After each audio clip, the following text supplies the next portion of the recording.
పరిశుద్ధులు ప్రియులైన దేవుని పిల్లలందరికీ యేసుక్రీస్తు నామములో శుభవందనాలు తెలియజేసుకుంటా ఉన్నాను.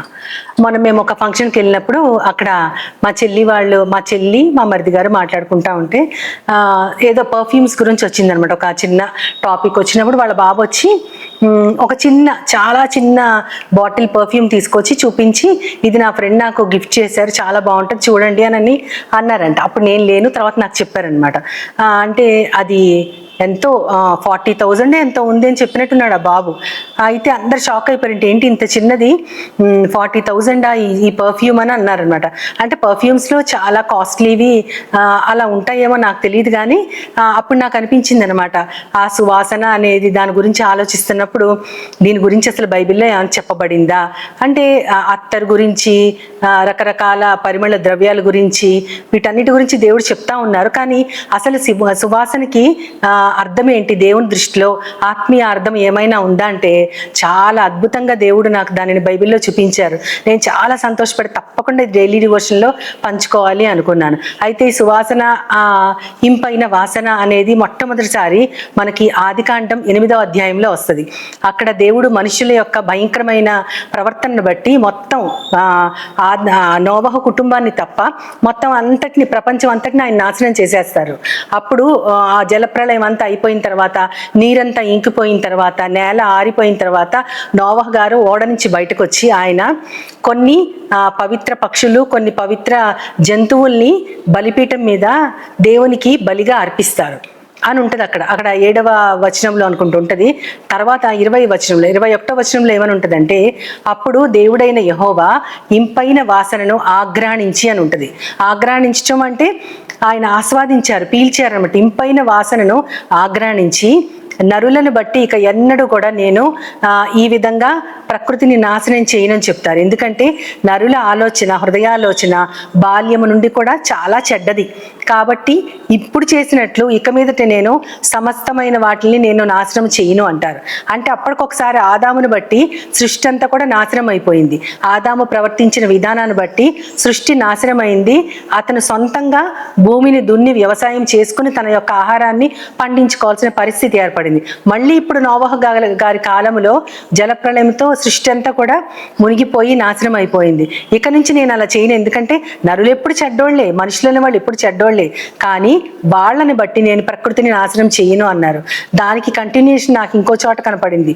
అదేంటంటే అదే ఆదికాండంలో 27వ అధ్యాయము 27వ వచనంలో ఏసావుని తన తండ్రి అయిన ఏసావు కాదు, యాకోబుని ఆయన ముద్దు పెట్టుకొని, నా కుమారుని శరీరపు వాసన, ఆ యొక్క వాసన ఎలా ఉందంటే యెహోవా దేవుడు దీవించిన చేని సువాసన లాగుంది అని అంటారు.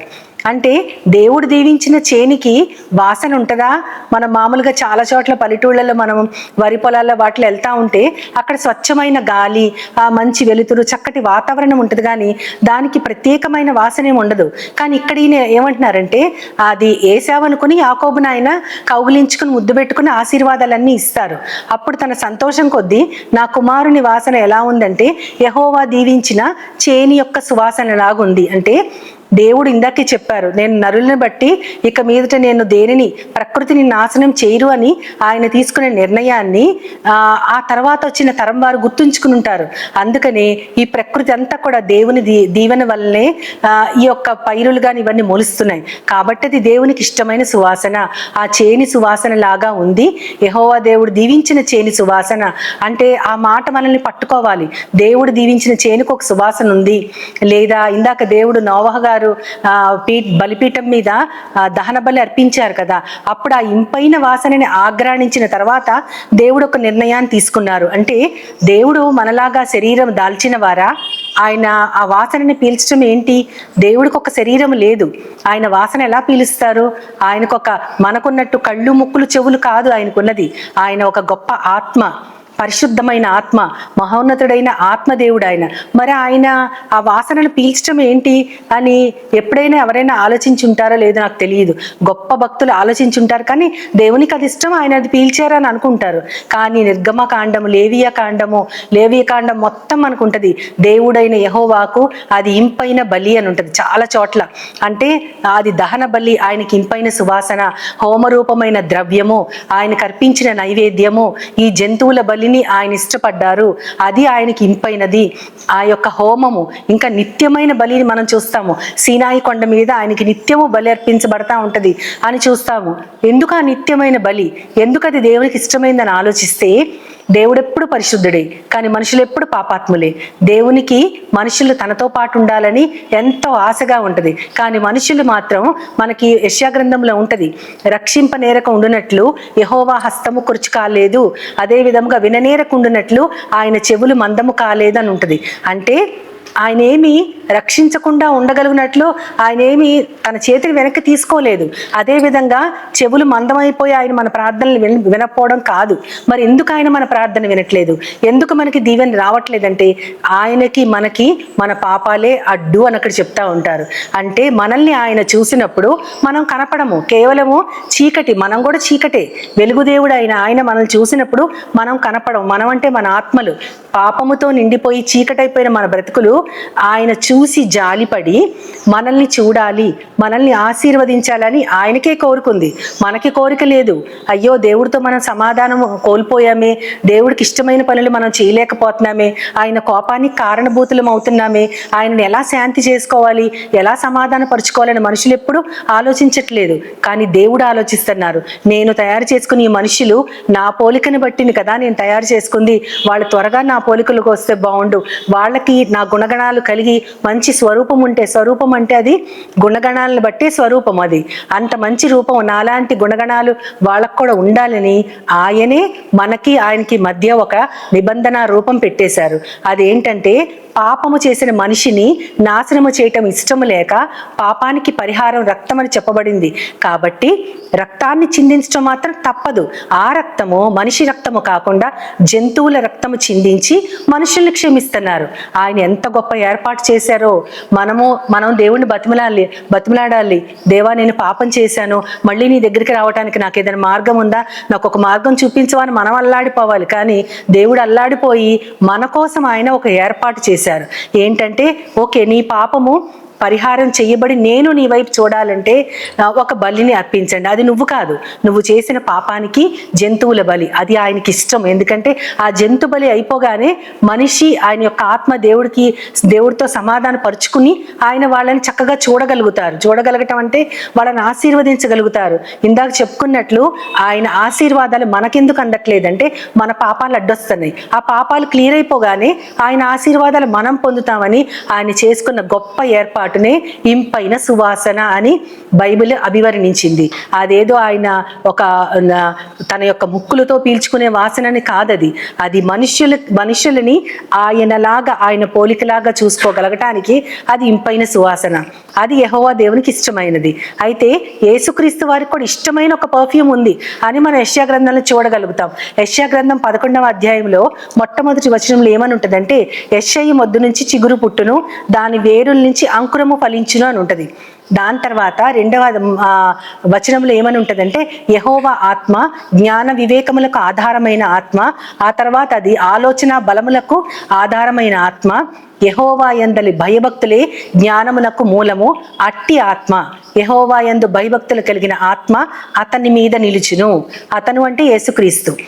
యెహోవా యందు భయభక్తులు కలిగినటువంటి ఆత్మ యేసుక్రీస్తు వారి మీద ఉంది. కాబట్టి 3వ వచనంలో యెహోవా యందలి భయము అతనికి ఇంపైన సువాసన, అంటే యేసుక్రీస్తు వారికి ఇష్టమైన పర్ఫ్యూమ్ ఏంటంటే తన తండ్రి పట్ల భయం కలిగి ఉండటమే ఆయనకి ఇష్టమైన పర్ఫ్యూమ్. ఇక్కడ సువాసన అని ఎప్పుడు చెప్పినా సరే బైబిల్లో అది ఒక దేవుడికి ఇష్టమైనటువంటి విధానము.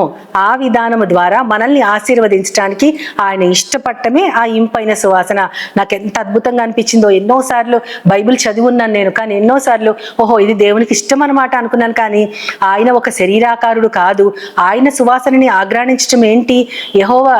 యెహోవా భయము దేవునికి, యేసుక్రీస్తు వారికి సువాసన ఏంటి అంటే ఆ భయం ఆయనలో ఉంది కాబట్టి, ఆ ఆత్మ ఆయన మీద నిలిచింది కాబట్టి అది ఆయనకి ఇంపైన సువాసన. ఆ విధానము యేసుక్రీస్తు వారికి ఎంతో ఇష్టమైన విధానము. అయితే మళ్ళీ పౌలు గారి దగ్గరికి వస్తే ఆయన కూడా తనకిష్టమైన పర్ఫ్యూమ్ ఒకటి ఉందని చెప్తా ఉన్నారు. కొరింథీయులకు రాసిన 2వ పత్రికలో 2వ అధ్యాయం 14వ వచనంలో భలే స్పష్టంగా ఉంటుంది. అక్కడ ఏమని ఉంటుందంటే, ప్రతి స్థలములో క్రీస్తును గురించిన జ్ఞానమును మేము కనపరచులాగున దేవుడు మమ్మల్ని క్రీస్తులో విజయోత్సవంతో ఊరేగిస్తున్నాడు. అంటే అక్కడ వాళ్ళు మనుషులకి కనపరిచేటటువంటి దేవుని యొక్క జ్ఞానమే ఆయనకి ఇష్టమైన సువాసన. ఎంత బాగుందో అసలు. అంటే పౌలు గారికి ఇష్టమైనది ఏంటంటే క్రీస్తు వారి గురించిన జ్ఞానాన్ని మనుషుల వారికి కనపరచడమే. ఇక్కడ కంప్లీట్గా సువాసన అంటే కనపరచడం మాత్రమే అని ఇందాక దాకా మనం చెప్పుకున్నది దేవునికి ఇష్టమైన విధానమే ఇంపైన సువాసన అని. ఇక్కడ పౌలు గారు దాన్ని స్పష్టంగా మాటల్లో చెప్తున్నారు. ప్రతి స్థలములో క్రీస్తును గురించిన జ్ఞానమును కనపరచడమే ఆయనకి ఇష్టమైన, క్రీస్తుని గురించిన జ్ఞానమే కనపరచడమే ఇష్టమైన సువాసన అని చెప్తున్నారు. దానిని బట్టి విజయోత్సవంతో దేవుడు మమ్మల్ని ఊరేగిస్తున్నాడు.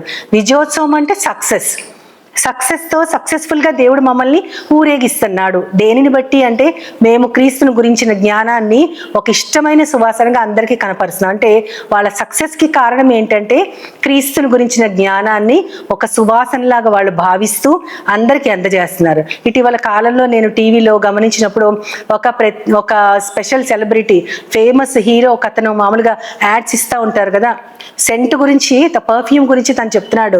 Denver the scent of my success అని చెప్పారనమాట.